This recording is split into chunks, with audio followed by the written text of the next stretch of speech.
there is something that I always find very strange and unsettling when I see a white person talk about racism, because no matter how educated you are about racism, that is all you will ever know about racism. You will never live through it. You will never breathe through it. You will never know what it is like to be conscious of who you are in a society that is built up against you, like all systems are built against you.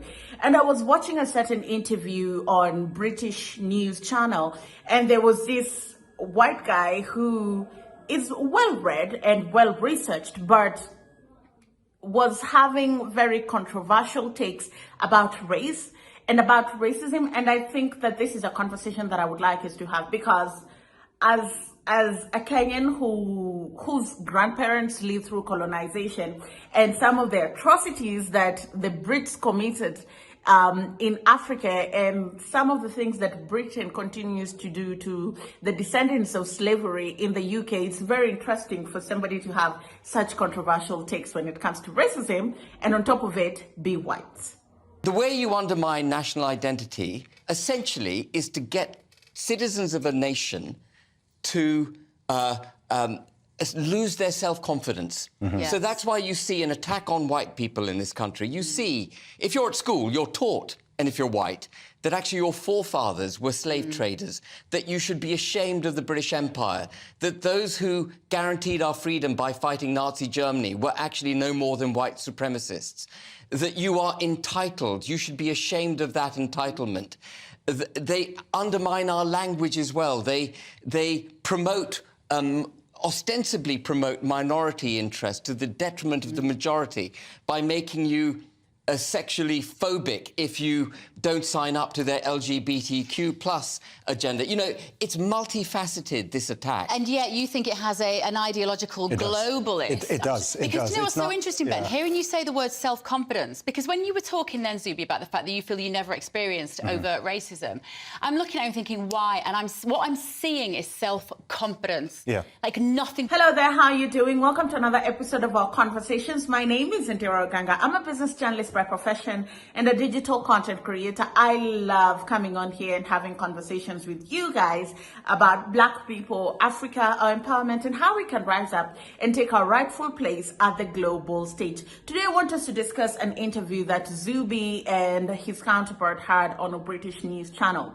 Now, they were talking about racism and, you know, just decolonizing the mindset and letting go of the victim mentality when it comes to racism.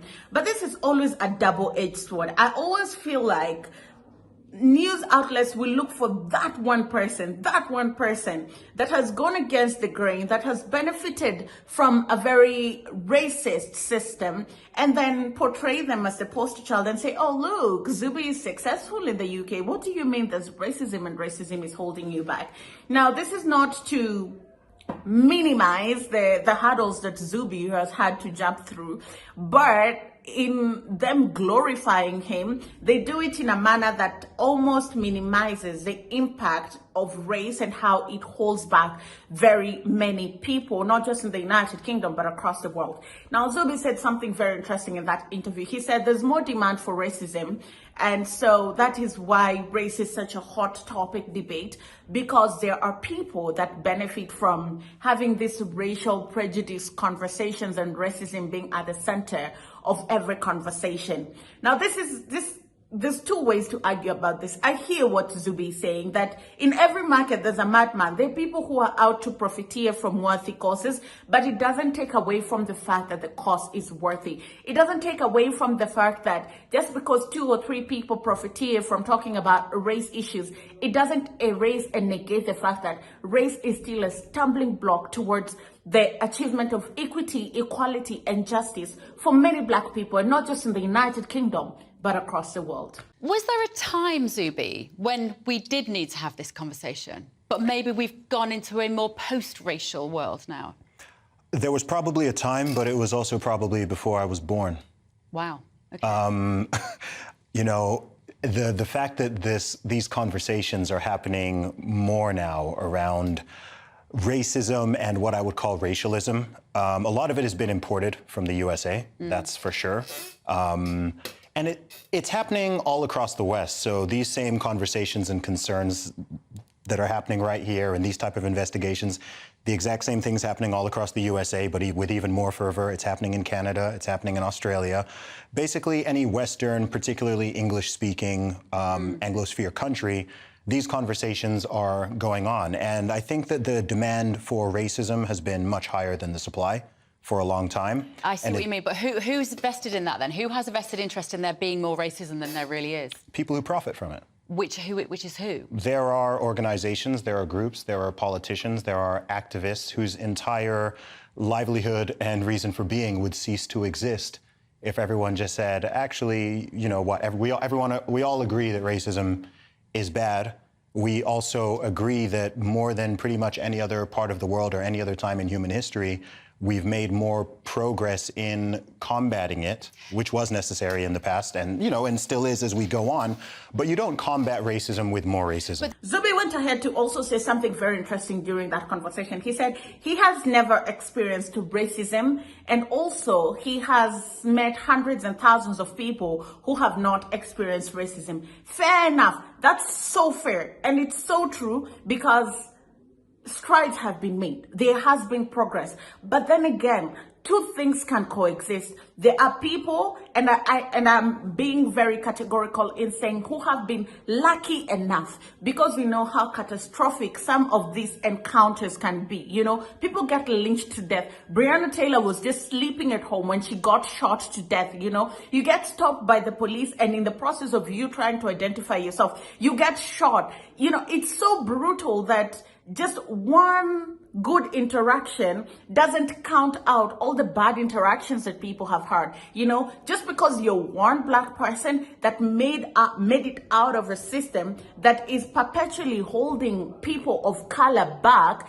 does not mean that the system is fair and just. And yes, there are people who've beat the system. There are people who have endured the adversity. There are people who the system have allowed to go through it and be successful, so they can be poster children of the system, so that the system can evade accountability. But that doesn't mean that the system is not flawed. If you look at incarceration of black people, if you look at healthcare, if you look at the quality of education, if you look at wages, if you look at the quality of jobs that they get, the system has perpetually held black people back for such a long time that it's so unfair for one successful person to come out and say, oh, you can't keep crying wolf about racism all the time.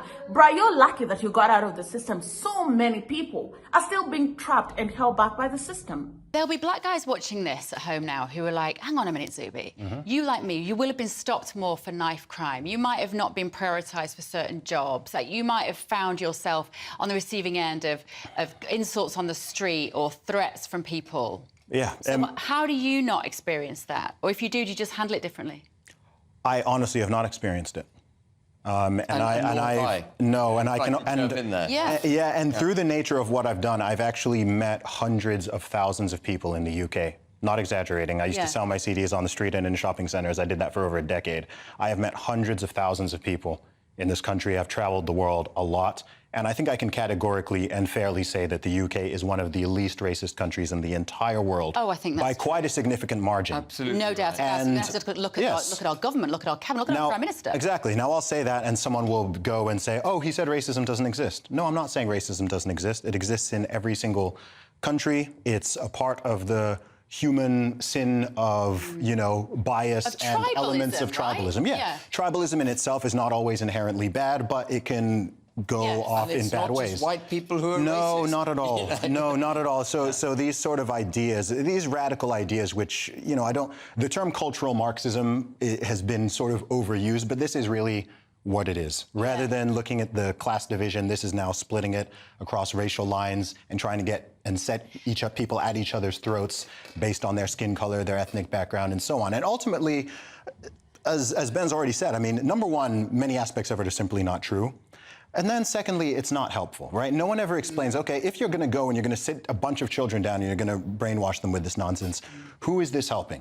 How is this going to help the black or brown kids? How is this going to help the white kids? How is this going to help anyone? It's just gonna make them look at each other with suspicion, harbor resentment, and that is the kind of thing that will actually cause real racism. Now, this is the part where it gets interesting. The co-panelist who was with Zubi said that people in school are being taught to hate their culture and their history and their forefathers were colonialists. Hello, they were. They actually were. And that's the truth. I am a Kenyan. My grandfather worked in a white man's farm, and it ended in a very catastrophic manner. You know, there are documentaries that have been documented out there of the brutality and the atrocities that the Brits committed, not just in Kenya, but in all the other British colonies, and let alone just the abuse of human rights, the economic abuse of taking minerals and natural resources from the continent and using it to develop your own continent and your own country. You know, out of almost 193 countries in the world, 171 were colonized by Britain, were invaded by Britain. So what part of that history do you want to be proud of? If anything, you should really be ashamed of that history. You should regret that history. You should feel guilty from that history so that such things never happen again. Look at the Jews. They'll never skip a bit in reminding you of the Holocaust, how it happened, what happened, and the repercussions, and they make you pay for it. And that's why anything anti-Semitic, you pay for that price dearly. But white people have the audacity to come out here and minimize some of the things that their forefathers, some of them, their direct lineage, their actual grandfather, was slave owners. They benefited from slavery. Your country was built off the back of colonialism because of our natural resources that was stolen from the continent. So excuse us while we call for accountability. The way you undermine national identity essentially is to get citizens of a nation to lose their self-confidence. Mm-hmm. Yes. So that's why you see an attack on white people in this country. You see, if you're at school, you're taught, and if you're white, that actually your forefathers were slave traders, that you should be ashamed of the British Empire, that those who guaranteed our freedom by fighting Nazi Germany were actually no more than white supremacists, that you are entitled, you should be ashamed of that entitlement. They undermine our language as well. They promote, ostensibly promote minority interest to the detriment of the majority by making you sexually phobic if you don't sign up to their LGBTQ plus agenda. You know, it's multifaceted, this attack. And yet you think it has an ideological globalist. It does. Because you know what's so interesting, Ben? Yeah. Hearing you say the word self-confidence, because when you were talking then, Zubi, about the fact that you feel you never experienced overt racism, I'm looking at it and thinking, why? And what I'm seeing is self-confidence. Yeah. Like nothing but... The last thing I'm going to say about this is equality and equity are two very different things. Black people have been held back for a very long time by the system, not just in the United Kingdom, in the United States, but all over the world. And so you cannot just say that we've made so much stride. Look at our prime minister. He's a person of color. Look at our cabinet. Look, no. Those are good steps, but those are instrumental steps. You need to have a proper policy framework. You need to start making up for those mistakes, you know. Just today, if you say, okay, we are leveling out the playing field, it's still going to benefit white people in the system because they've enjoyed an elevated status of a people of color for such a long time. So in leveling out the playing field, you have to give an upper hand to victims of the system so that they can level out to the other people that have been enjoying the system. Then, and only then, can you say now, everything is equal, everything is fair, and everything is just. Until then, even if you say we will hire people of color, if the education system does not favor them, if the healthcare system does not favor them, if they cannot make enough money to get their children into good schools, to get them tutors, then nothing is going to change. If the perception of black people does not change, nothing in the system is ever going to change. It's on the internet who might, you know, send random stuff to you behind anonymous profiles, but who cares? What impediment is that to my life? That's right. The truth is, with all of these situations, and it doesn't matter whether you're talking about racism, you're talking about sexism, you're talking about any of the phobias and isms, all these things that people are massively concerned about, the best that you can do as a society and as a culture, and even under the law, is treat everybody fairly. That's the best that you can do. Not set different standards for people, not coddle some people and tell some people they're victims, tell other people they're oppressors. Just treat everybody equally and fairly. That's it. Going back to Martin Luther King Jr., content of character. Thank you very much for watching. That's all I had for you in this episode of our conversations. My name is Ondiro Oganga, and I'll see you again next time.